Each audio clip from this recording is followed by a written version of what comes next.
advised that the views and opinions of the hosts and guests do not reflect those of the station.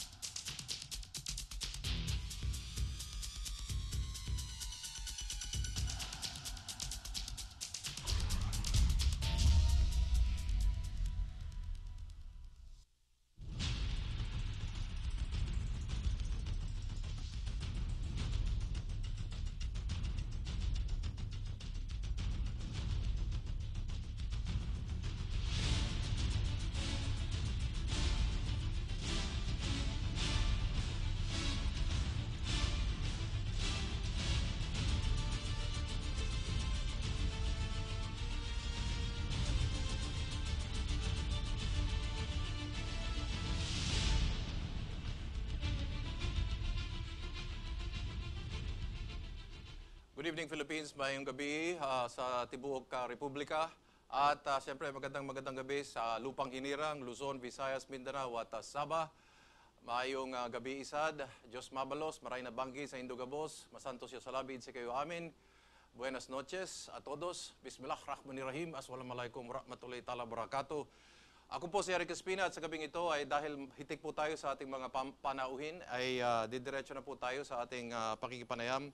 Swerte po tayo dahil kasama natin ngayon si Princess Jacel Kiram ng Sultanate of Sulu.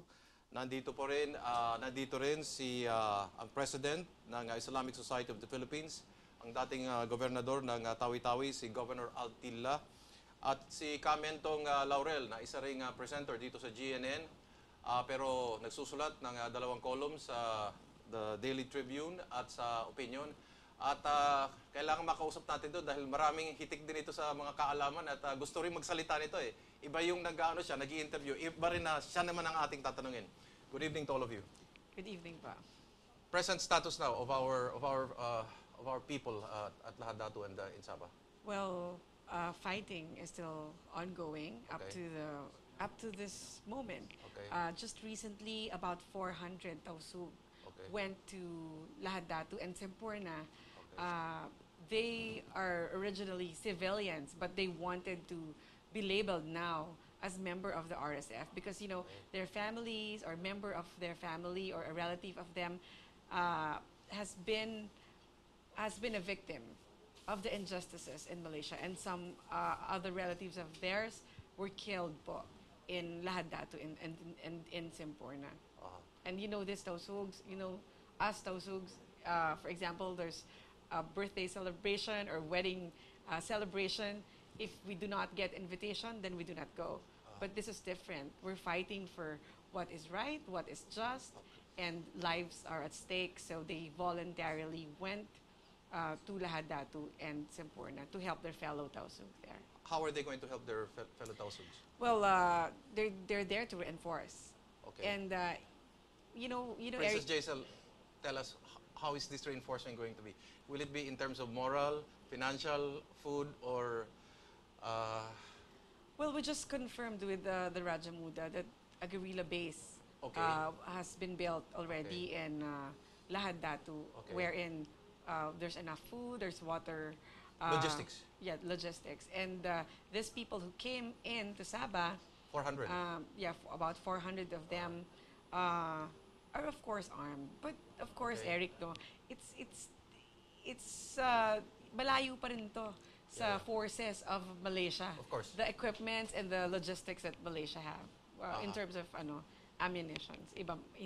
I don't know how will they survive, but I do hope they will survive and they will succeed. It takes a lot of cunning to be able to bring in 400 people crossing the seas.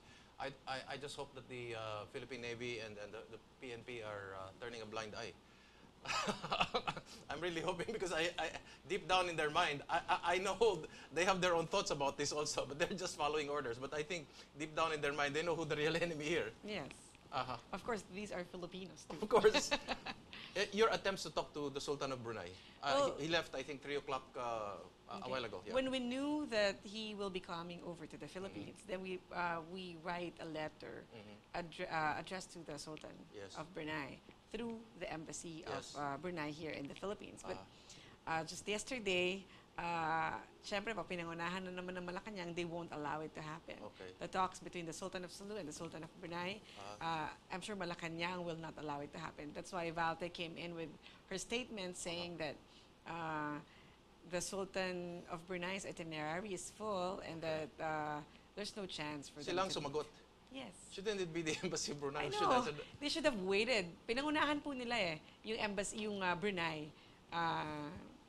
Well, they answered for Brunei. Governor Altila, is it curious, all of a sudden, of course they're saying it has nothing to do with Sabah, but the Sultan is here, of Brunei. What do you think is the real intention here? Is there something being masked here? Bismillahirrahmanirrahim. Actually, Yeah. the Sultan must be here on a state visit, Yes. and therefore it's a state to state. Yes. Now, whether the Sultan has other items in his agenda, that we don't know.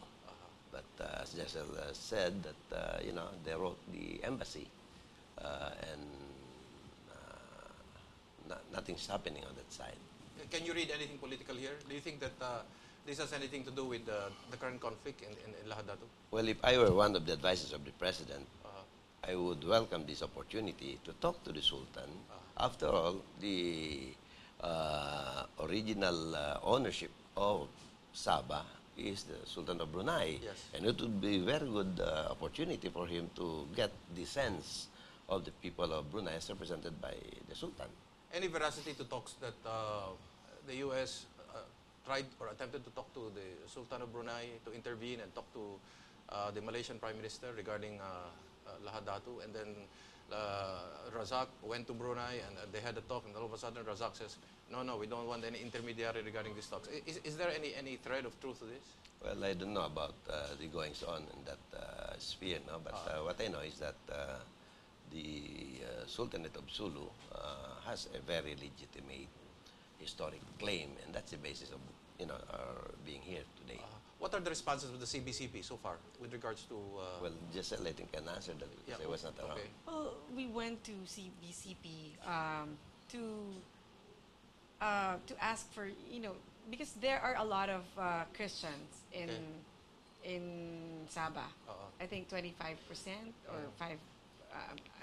I'm not sure of the number, but there are non-Muslims. There are Christians in Sabah, and most of them are Catholic. Yes. So even these people, non-Muslims, are also victims of the crisis in Sabah. That's why we went to talk and see the bishop to tell him that we really didn't mean harm to these people, and that the intention really was to settle in the homeland and not to wage war in Sabah.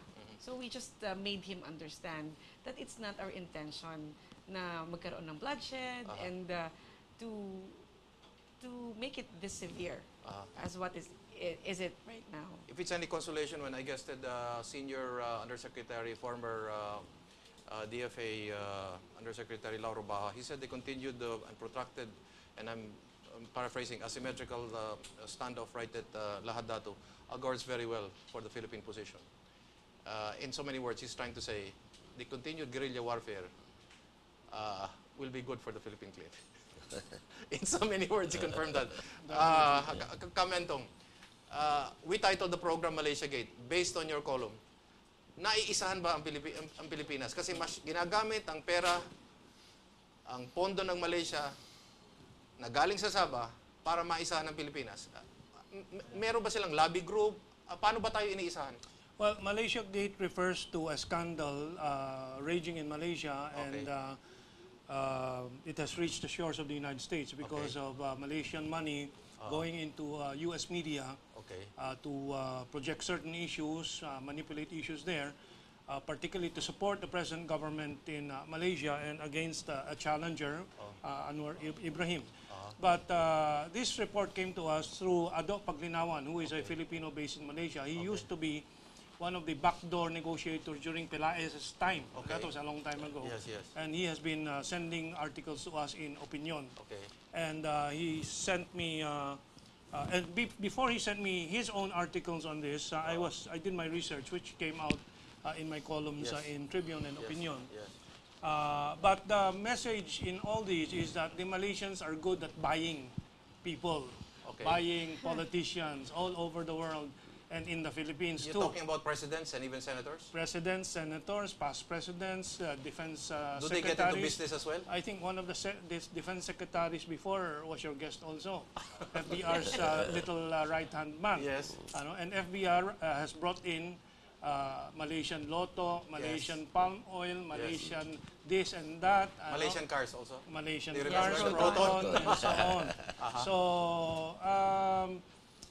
we don't know if this can be said that Ramos has been in cahoots, but the results of many decisions associated with the flank of Fidel Ramos, which is the Yellow Movement, Okay. yung mga dilawan sa Pilipinas, has resulted in all these deliberate erasures of the Philippine claim to Sabah since the time of Cory Aquino. And you all know And that even already. Ninoy daw, because if you draw... Yeah, Ninoy visiting Kuala Lumpur first, dealing with Mahathir to say that I'll drop the Sabah claim.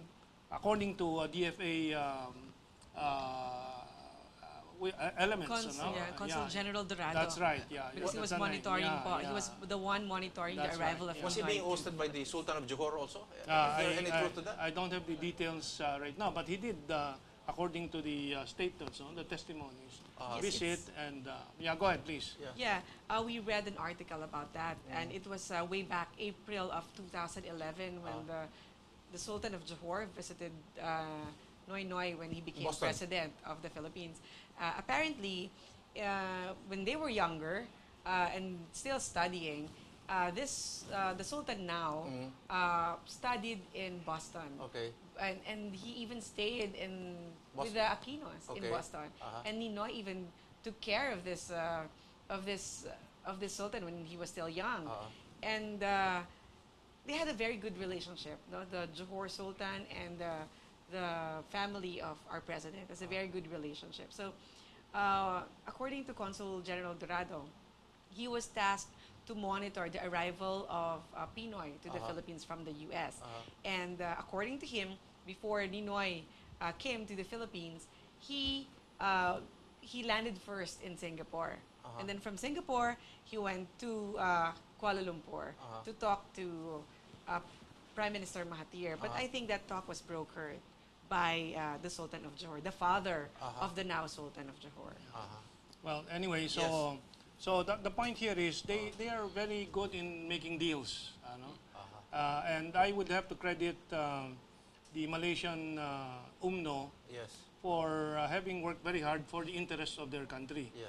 But that is not to our interest. Of course. Unfortunately, our government, since Cory Aquino, we cannot say the same, that they have been faithful to the long-term interest and historical legacy of the Filipino Do they nation. finance campaigns, Mentong?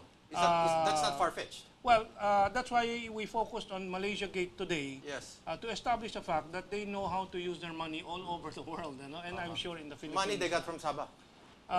Definitely they're getting billions there. Okay. But also, I would like to stress, as I mentioned to Princess Jacel, that Malaysia alone cannot stand up to the Philippines. Of course. It is the British and Americans that propped it up. And confirmed by Princess Jacel, I've heard stories of how badly the Malaysian Armed Forces and Air Force in particular performed when they attacked the RSF. Is that the right Royal initial Security one? Force. Yeah. Because the first casualties were not the RSF. It was Malaysian soldiers themselves, police that succumbed to friendly fire from the Malaysian Air Force. Because you have to remember, the RSF are